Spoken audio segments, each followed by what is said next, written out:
They don't teach me. He's not about Atmos and all that stuff, but it's okay. Yeah. So yeah, what's that about?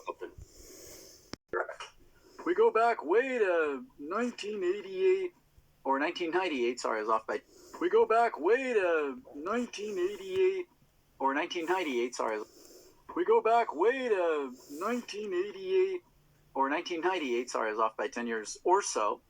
And Gary Wrightstrom, the sound designer for Phantom Menace, you know, the first of the new series of the Star Wars, which is actually #1 in the series, if you guys followed all that, comes up to me and goes, you know, I'm doing stuff with the sound design of this that it needs more than just 5.1. I want sounds to be able to rotate all the way around in cinematic 5.1 or a properly set up 5.1 system, really go behind you. And in his sound design, he was imagining all these things that are clearly, we're gonna record more sounds. We're gonna put them on some different track. We're gonna do this. We're gonna do that. And it was all about a new format of film sound recording. It was like actually recording format on the film. You're just not gonna get there. The history of film sound is littered with anywhere. Witness DTS, which is a very good multi-channel recording scheme on a separate disc, was around for a while, and I was like, okay, hold it there, because they just pick up on that, don't they? And then they just take the next logical step.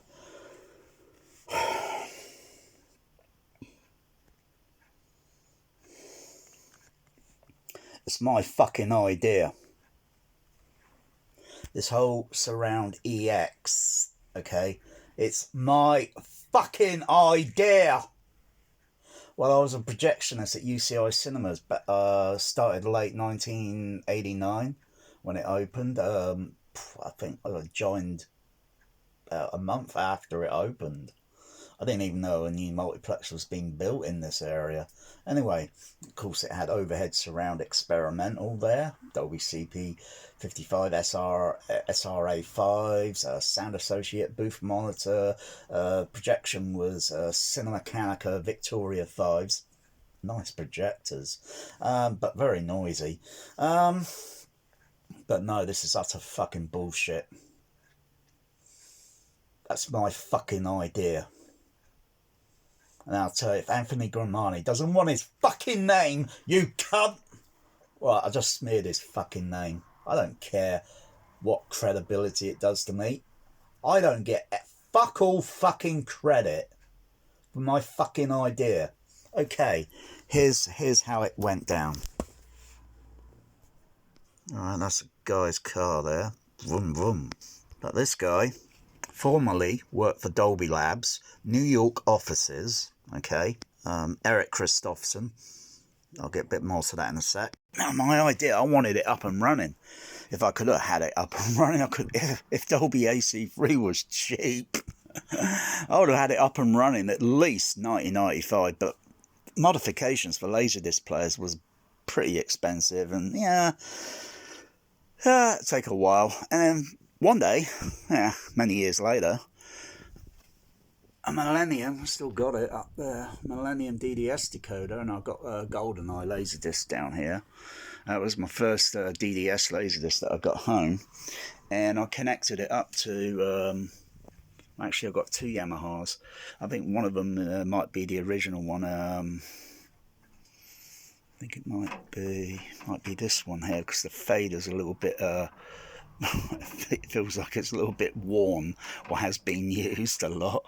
I think it's this one. I think this is my first Yamaha, which I got back 1990, I think.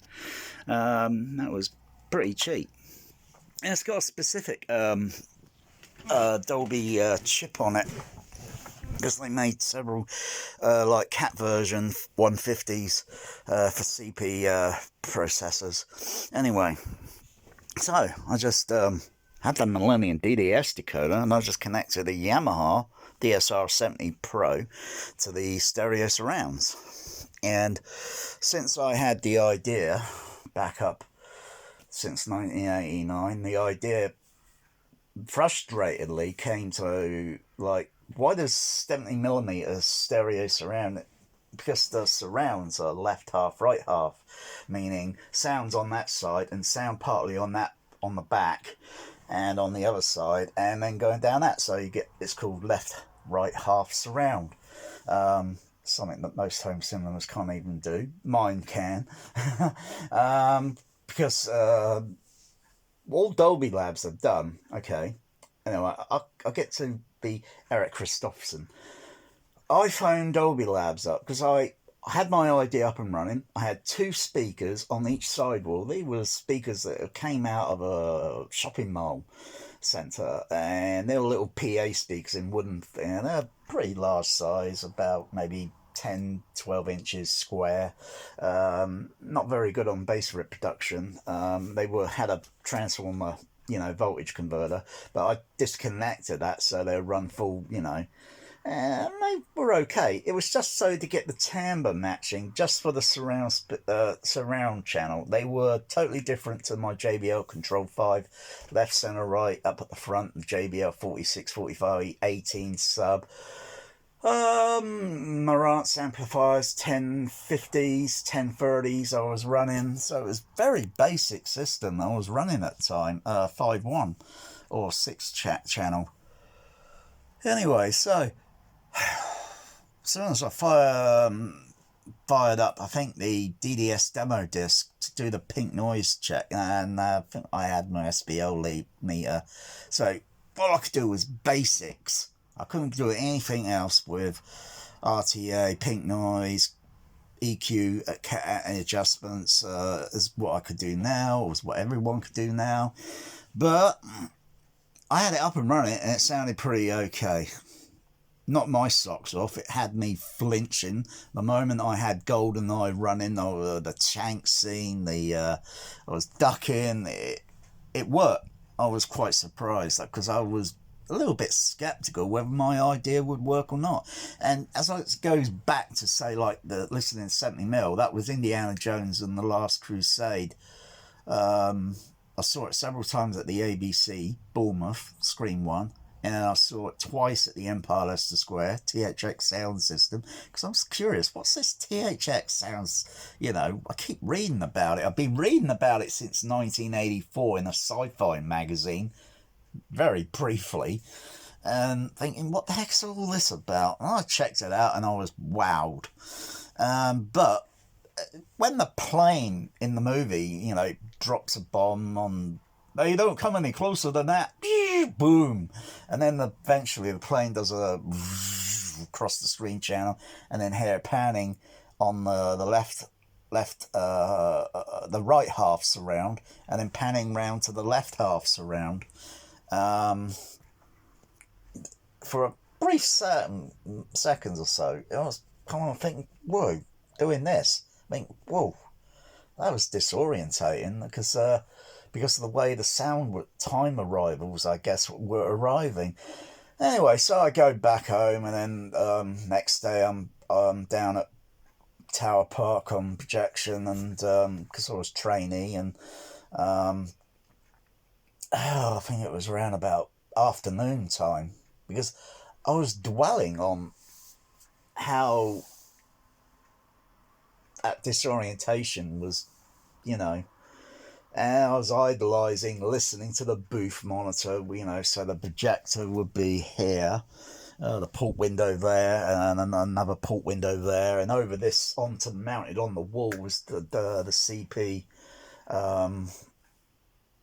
55 with basic amplifiers, with quad amplifiers, hi-fi, the quad, but my special edition PA modification ones, so you can't tamper with the front.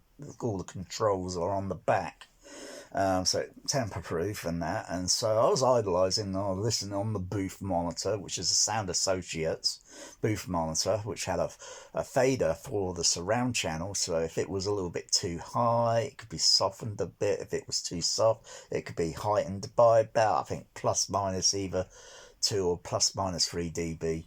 So it had a very small gain adjustment. It hardly was ever used because the setting was always set 0, because the EQ, the level in EQ in the auditoriums were pretty good.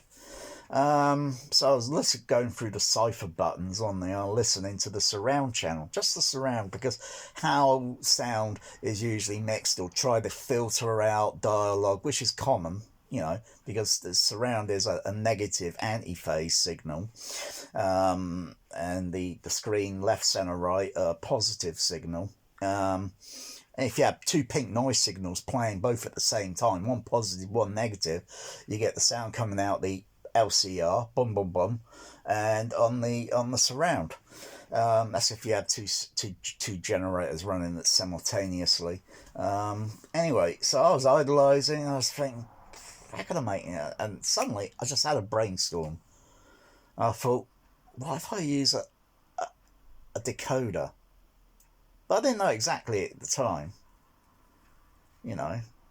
but using a decoder to put on the surround, because even if you mess around with ProLogic, which is only a 4-channel matrix, you could actually put a decoder between the center channel and the surround channel and give a kind of like overhead sound, which I tried many years ago by connecting up, and it worked. It was a bit queasy. It had a little crosstalk error problem here and there.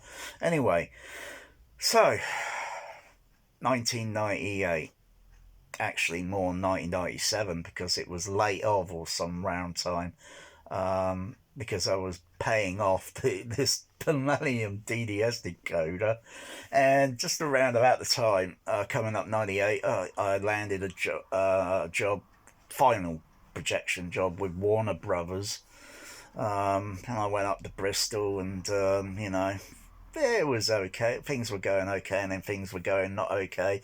It was up and down all over the place. It was like a plague. Things were not working too well with Warner Brothers. Even on the matinee opening public shows, things started going wrong, as if it was industrial sabotage, by other, because they want to keep the competition, don't they?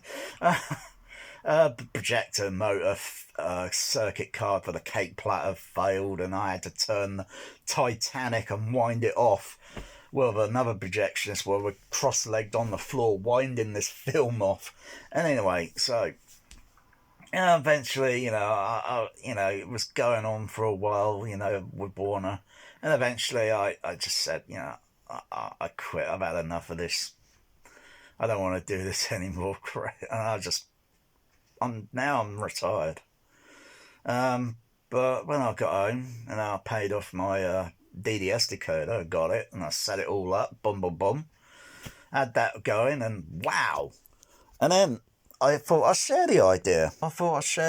So I was speaking on the phone with Dolby Labs, New York, and I was talking to this guy, Eric Christopherson. He kept bragging, I'm a movie star, I'm a movie actor, because his last name's Christopherson, like Chris Christopherson, and he kept bragging and so forth. Anyway, as it says up here, worked at Dolby Labs. I thought his name was like Christopherson because, okay, 1999. Everyone knew there was a new Star Wars movie coming out. Everyone knew about it. But then they were now advertising or publicising new sound format. And I was going through this magazine, blah, blah, blah. And I thought, what the fuck? That's my fucking diagram or fucking idea there. Cheeky motherfuckers. I was red-faced. I was fucking serious. I don't know, I could have just probably picked the phone up and spoke to Dolby Labs, Wootton Bassett or UK offices, because originally I spoke to New York, and that was long distance. That was 9 p.m. 1998. 1998. 1 year nearly full before it was announced, and now you got this cheeky bugger, Anthony Grimani, with bloody but it says that Gary Rystrom came to it. Now, it is quite possibly, feasibly, that my idea, because Eric Christopherson was like curious why I'm using 5 speakers on the back wall, when usually I knew as a projectionist it's common with 6. I had 3 seats in the room. The room was almost the size of the bedroom here. It was small.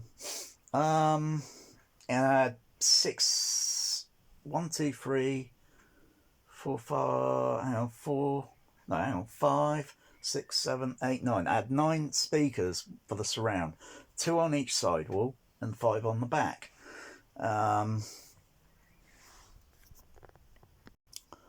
So he was curious as to why I got them that way, and I said, well, I've got 3 seats, one's more or less, and they were pretty near to the speakers, so I had to have the level carefully adjusted, and all I had was tone control and bass control on the amplifiers. That's all I had, so it doesn't really do too much if I've got a peak frequency. If I had analysed it RTA, and I think, well, the bass and treble's not nudging that any further down, and it's a bit peaky, if you get my meaning. Anyway, so 30 minutes on the phone. 30 fucking minutes. Oh, when I got the phone bill for that, it was like, whoa. It wasn't that expensive, but it was like, to me, it was whoa. I think it was less than £40. I think it was less than £40 that phone call. And it was at cheap rate, of course.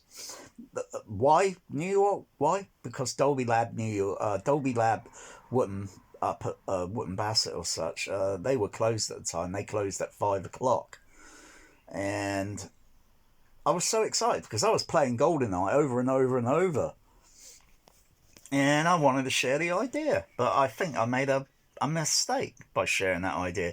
Now, had I had a computer then, PC, and been up and running, I would have gladly shared that idea over the internet. But forum sites back then, I don't even think AVS or any of these other ones were existing at the time. There's very small little things that popped up, but those kind of forum sites have faded and gone away now. They don't exist. So I shared the idea. So it's possible that someone has overheard a conversation and sort of like stopped and thought, had a listen. Now it's possible maybe Gary Rydstrom might have been in New York and overheard, or he was in San Francisco at Dolby Labs. Get the idea? Conspiracy theory. And probably walking down a hallway and the door was open and he suddenly overheard something. Because, like myself, I'm a listener. And you kind of think, what's that? That's interesting. But maybe, or maybe the idea was passed around and he picked up on it. Or, now this will be very unlikely, although it's possible that the phone lines could have been tapped. Well, that's not uncommon, especially when you're big businesses and industries. That is not uncommon to have a phone line tapped, and you wouldn't even know until you discovered that the phone line has been tapped. Not saying it is, but it's possible and feasible. But I know that Anthony Grimani here is talking utter bullshit, and unless he wants his name bloody smeared, I would suggest you get bloody in touch with me or get Gary Wright and let's clear this mess up, because I came up with the fucking idea in 1989 at fucking UCI Tower Park, which is over that fucking way. You know, if they want to make this into over a 2-decade fucking feud, and Dolby Labs, let me say, I've been speaking to a sound editor a while back, typing, you know, not exactly verbal, but he said, hey, Dolby Labs are notorious for some dodgy things like patent offices and ideas and possibly stealing. Well, they stole my idea, so yeah, that's a strike one. Yeah. I don't really give a shit. I mean, the idea, as everyone know, it's a matrix decoder. Even projectionist, reading forums or film tech forums and such, round early 2000, and that's like, they're thinking, they don't want to buy a Dolby SA10, which is basically a CP45. Crikey, I've got a few CP45s over here. Well, as you know, I've got 3 of them in the kitchen rack, 1 in the other rack. Those were cheap as fish and chips go. And all it has got a special modification circuit card on it, just so you can use the original left half, right half, or you switch it, and then it takes the phantom signal from the left and right and puts it literally on the back. So, yeah. The home version, that was a watered down version. That only did 3 channel. Because they disregarded with the mono matrix rear surround, because we all know it's just like an LCR for the back, for the surround channel. It's just an LCR. That's all it is basically, and you're just flipping it around, and that's what I've used for my overhead. Oh, a surprise, Dolby Labs haven't tried to improve their overhead surround. Yeah. Well, I've been using that idea on mine now for a few years, so I think you're a bit screwed there on Dolby Labs, huh? Fuck you. And the fucking Matrix decoder, SR decoder you fucking invented. Yeah, I'm using basically an LCR on the ceiling. The SA10s. And it does work pretty good because I get true pinpoint sound. None of that phantom sound, because that's the story going back to Pro Logic days or such, with like, you got 3 people in an auditorium, 1 over here, 1 over there, 1 over there. And it's like, no, I hear the sound over here. No, I hear that. And that's going to get into a fight now. Hey, guys, I hear it in the middle. And then someone says, hey, I got this. Indulge me. Oh, that's different. Oh, what do you do there? Oh yeah, I hear it here, and I hear it here, and I hear it here. Now the dialogue then is now coming from the center, or sound effects, or certain bits of music, whatever. It kind of like boom, boom, boom, 1, 2, 3, and that's just solves that problem with but that's just magnetic soundtrack and and that's been around for donkey years. So 3 screen, 5 screen, 70mm, 4-track mag, 35 and 76 track mag stripe. Anyway, let's get back to this bullshit, huh? It's too complicated. So a separate disc was around for a while, and I was like, it's too complicated. Matrix encode a back channel into the 2 side or the 2 surround channels of a 5.1 mix. It's a phase matrix encoding that's similar to what's in Pro Logic, and in which you take the 3 channel with a special coding, and then in the movie theater you unmash it, separate the puzzle back out, left, right, and back, and you end up being able to make a spaceship go all the way around you, and or a that. So that development started at THX. Well, that idea is pretty much bullshit, because it's just the same principle that you use for the front. And all you do is you flip it around, turn it upside down, back to front, inside out, and put it on the bloody back. My fucking idea, you prick.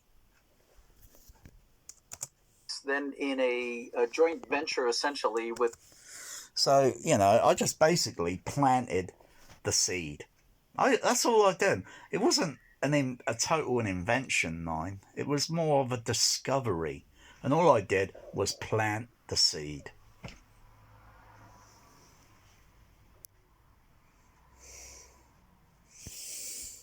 Cheeky fuckers they are. would not be the right name because there was no money exchange, but it was a partnership with Dolby. It was implemented by Dolby in these devices that were added to movie theaters for the release of Phantom Menace. That's super cool. Yeah. We have a comment here. It says, from Reverend Slim, he says, Gary Rydstrom is one of my favorite designers. Those early were some of the best.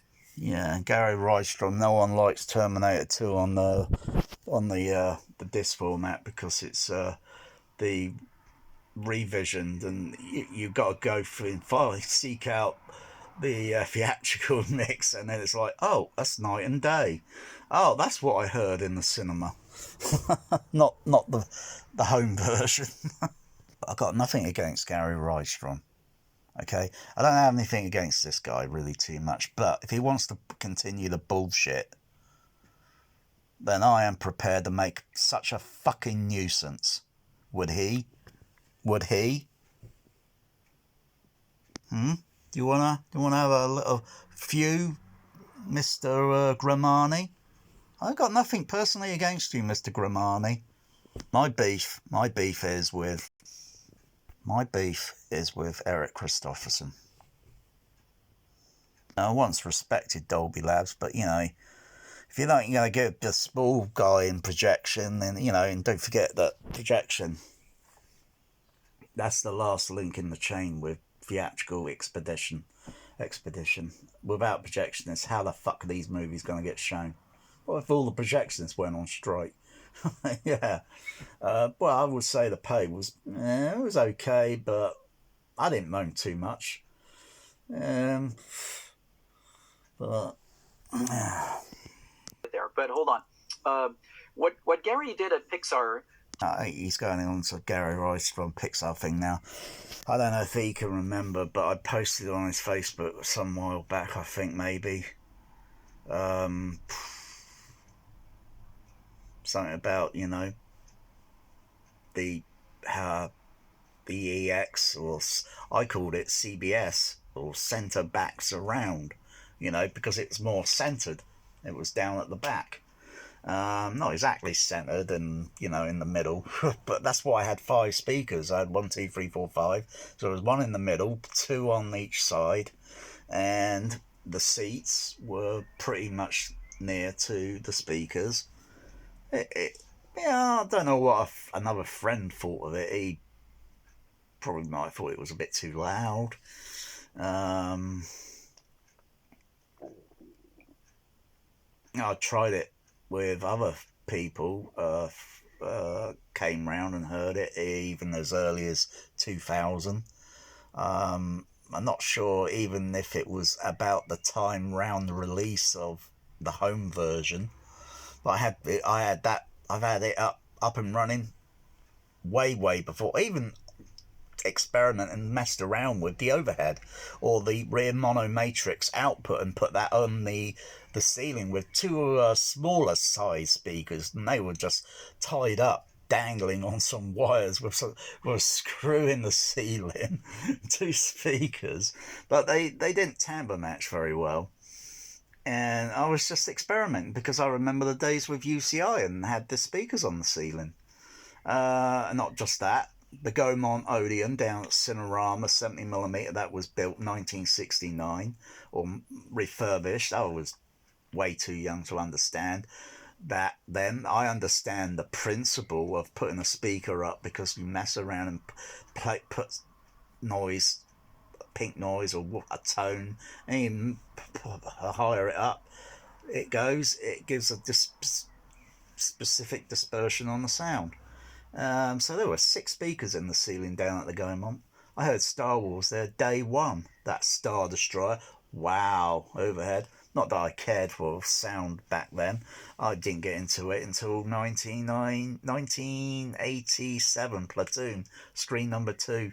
And then I was awakened my hearing and thinking, what the heck is that? What the bloody hell is a helicopter doing in this auditorium? It sounded acoustically real, it wasn't THX, that sort of thing. But it sounded good. And I was aware and then listening, or what Dolby Labs called it back maybe many years before, the Dolby stereo participation, because they discovered that some audiences were reacting and participating with the sound, rather than just sat there cat a fucking tonic, just as if you would in real life. You turn, unless someone would come up behind someone and say, "You motherfucking cunt," and now they'd turn around, wouldn't they? You got their attention. Precepts are interesting. One of them is dialogue is only ever in the center channel. You never move dialogue anywhere else. That's bullshit. Well, you listen to Gravity. Yeah, tell that to the Mexican director. Yeah, or you tell that to other directors that were doing directional dialogue panning. Oh gosh, way back in the late 50s? Oklahoma.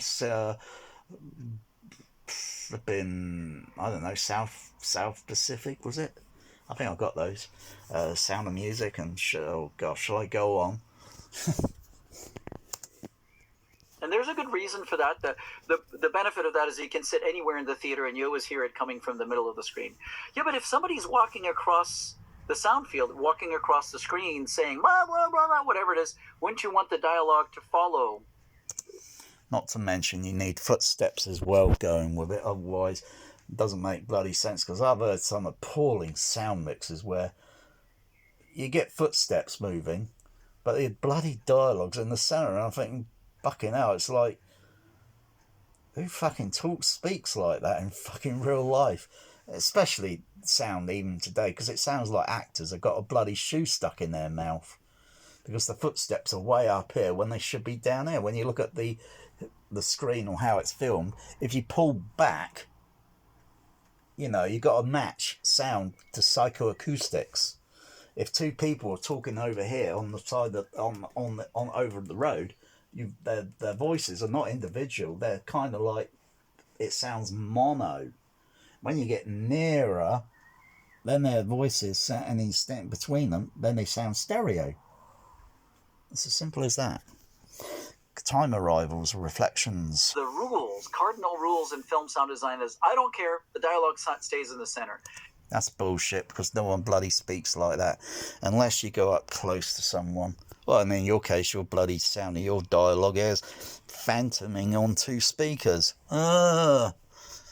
When there's a image there, an image there, well, their voice should be panned over that side and panned over that side, and him in the centre until his box is moved up there, and then it's panned over there. Does that make sense? And then if it goes off screen, let's anti-phase it. We'll have it in the surround. I did a little college course, sound mixing, so I got a basic understanding of how to use the pan pots, the EQ, the track layout on the screen, and then how to assemble the tracks. Some tracks mono, some tracks stereo, some tracks with panning and so forth, blah blah blah blah blah, and then blending and EQ and tweaking and manipulating it until you think, I think that's okay, I think the mix is ready. Maybe. Been there, done that. He's in the center. And Gary said, I don't care, I'm moving the dialogue to go with it, and the progressive moving the dialogue. So he says Gary moves the dialogue. I thought that's usually the director, isn't it? And they follow the instructions from the director. Well, unless, of course, directors, most which they haven't got much of a clue, And dialogue, yes, should be panning. That's how we hear it in real life. You've got crowd out in the street. The voices are all placed individually in time, in three-dimensional space, time, arrivals, etc., blah, blah, blah. Traffic moving along a road. Voice conversation could be extremely difficult to understand, depending on how close or where the positioning and the amplitude level of traffic versus the amplitude level of voice speech, 500 to about 8 kilohertz range. Typical traffic that's going boom, low frequency but very high level, and then probably starts to maybe have certain sound frequency up to, so it's going to go maybe 30 hertz up to maybe about just a little bit over 8 kilohertz, because depending on the mechanics of the man-made vehicle sounds and so forth and so forth and so forth. That's why sometimes you say, can you say that? Can you repeat that again? Because, where your position is, you don't know what the person's hearing range might be. They might have some severe roll off on the high frequencies, so they don't quite pick up on the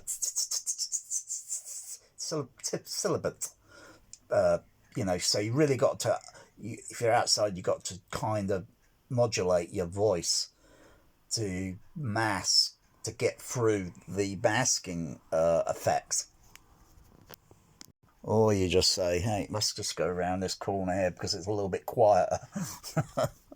It's like you hear in movies sometimes having this conversation, I see traffic, they just lower all that down and just try to make the dialogue important, but that's not how it sounds in real life. It doesn't even sound like in a Christopher Nolan movie. Yeah, it's a complete mess even in that. He's been experimenting. Well, bloody hell. He's been experimenting so long now, he still doesn't get it right. Not even with dialogue panning, for Christ's sake. I'm done here with the fucking rant. Look into my fucking eyes. That centre back surround, that's my fucking idea. I came up with that 1989 when I was at UCI Cinemas, Tower Park. And then I shared the idea 1998 with Eric Christopherson. 30 minutes on the fucking phone, and I wish I didn't now.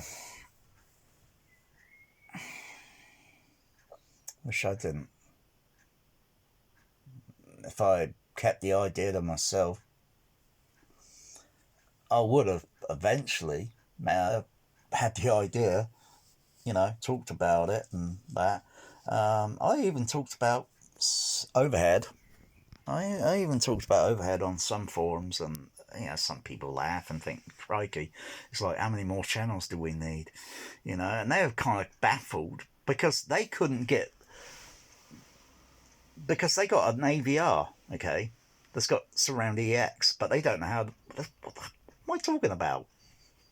Because all their AVR can do is the side surround and the back surround, and when they got it in the normal configuration, it just puts the sound on the two speakers on the sidewall. It can't do the left and right half configuration like the professional version, because it doesn't have the specific card switching circuit, which is just a logic switching. That's all it is. It's not a big deal. Crikey. All you have to do is, right, and then you get a design engineer, because you've got several people. I'm just going to say it. If Dolby Labs had a brain, they'd be fucking dangerous. But I planted the fucking seed. That's my fucking idea. I deserve fucking credit. Thank you very fucking much. Fucking cheeky buggers.